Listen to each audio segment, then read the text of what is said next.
পরিষ্কার জানেন যে উত্তরবঙ্গের মানুষ ওনাকে বিদায় জানিয়ে দিয়েছে।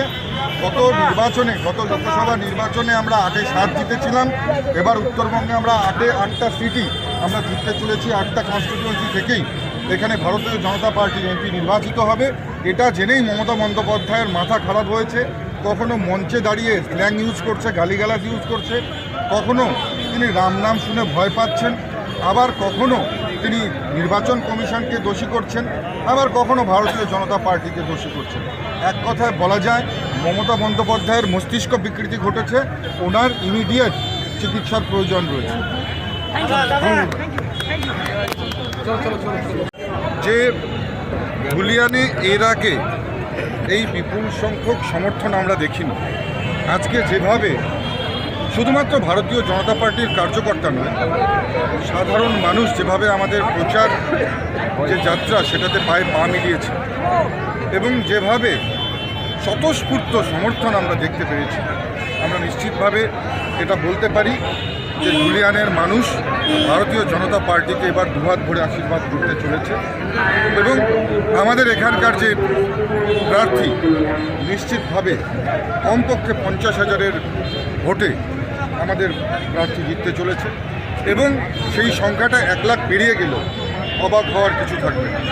এবং আজকে যে অভূতপূর্ব সাড়া আমরা ধুলিয়ানের মতন একেবারে যেখানে এর আগে আমরা এই সমর্থন পাইনি, আজকে কিন্তু অভূতপূর্ব যে সমর্থন আমরা পেয়েছি, এর থেকে আমরা নিশ্চিতভাবে বলতে পারি যে ধুলিয়ানেও আমরা গত যে নির্বাচনগুলো হয়েছে তার থেকে অনেক বেশি জনসমর্থন, অনেক বেশি মানুষের আশীর্বাদ পেতে চলেছে। দক্ষিণ বাংলায় কত ফুল ফুটবে? নিশ্চিতভাবে ফুটবে।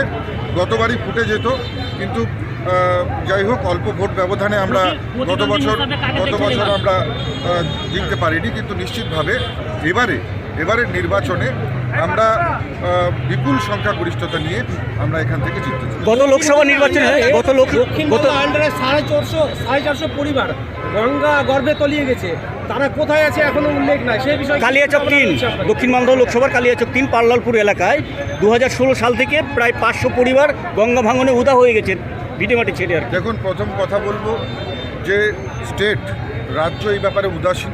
আপনারা জানেন যে ল্যান্ডটা স্টেটের ম্যাটার এবং ইরিগেশন ডিপার্টমেন্টও এই ব্যাপারে উদাসীন। কেন্দ্র রাজ্যকে পুরোপুরি সহযোগিতা করবার জন্য তৈরি।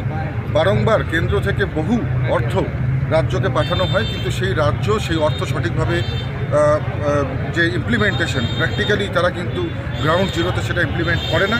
সেই জন্য সাধারণ মানুষ যেমন বঞ্চিত হচ্ছে, পাশাপাশি যারা গঙ্গা উপকূলবর্তী এলাকাতে যারা থাকে, যারা তীরবর্তী এলাকাতে থাকে, যারা ভাঙনের মুখে পড়ছে, তারা কিন্তু এই রাজ্য সরকারের জন্যই একমাত্র বারংবার তারা কিন্তু এই চরম যে তাদের যে বিপর্যয়, এই বিপর্যয় তাদের মুখোমুখি করতে হয়। আমি নিশ্চিতভাবে বলবো যে রাজ্য সরকারের যদি সদিচ্ছা থাকতো তাহলে আজকে এই মানুষগুলোর এই বিপদ হতো না, এই মানুষগুলোর এই যে দুর্গতি, সেই দুর্গতি হতো না। গত লোকসভা নির্বাচনে